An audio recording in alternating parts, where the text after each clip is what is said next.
Ya, ini sangat penting ya, dan ini pertanyaannya sangat mendasar gitu ya.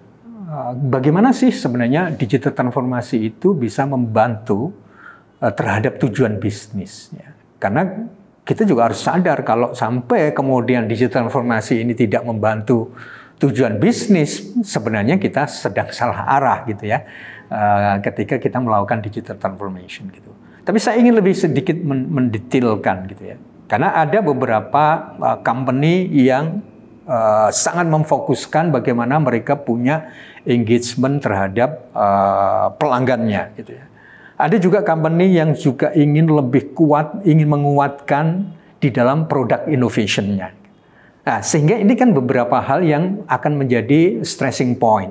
Dan masing-masing perusahaan berada di industri yang berbeda-beda itu akan punya sebuah stressing point, membuat sebuah proses prioritas yang berbeda-beda juga, sehingga tujuannya juga berbeda-beda.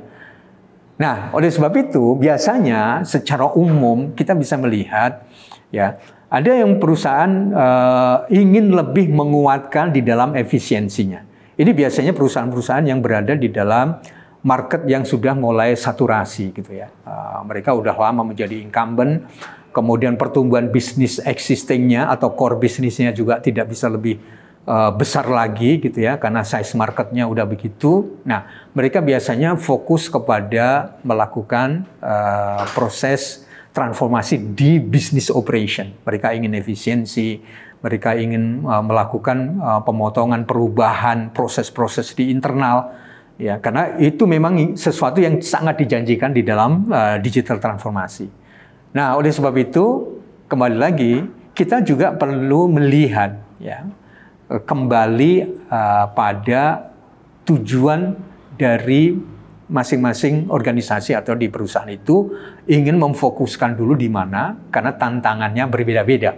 Ya, ada yang tadi terkait dengan business operation, ada yang terkait dengan customer experience, gitu ya. Ada yang justru mereka lebih kepada penguatan atau melebarkan tentang produk digital dan innovation yang mereka berikan agar ada variasi layanan dan pilihan yang akan dia berikan kepada pelanggan. Itu masih banyak.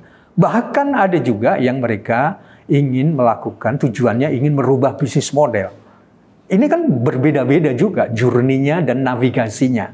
Nah, oleh sebab itu, saya ingin kembali menegaskan, digital transformasi itu harus selaras, harus align dengan tujuan bisnisnya.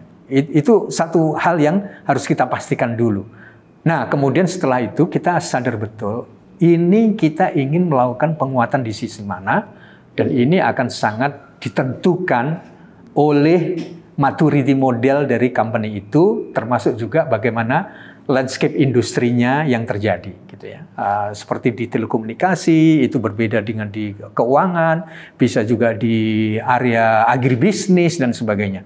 Itu akan sangat berbeda, ya. Tapi saya sangat setuju bahwasanya digital transformasi itu harus selaras dengan tujuan bisnisnya, supaya bisnis itu bisa diperkuat, bahkan bisa diperluas gitu ya, sustainability-nya, keberlangsungannya gitu ya, coverage pasarnya dengan sebagainya ketika kita menghadirkan digital transformasi.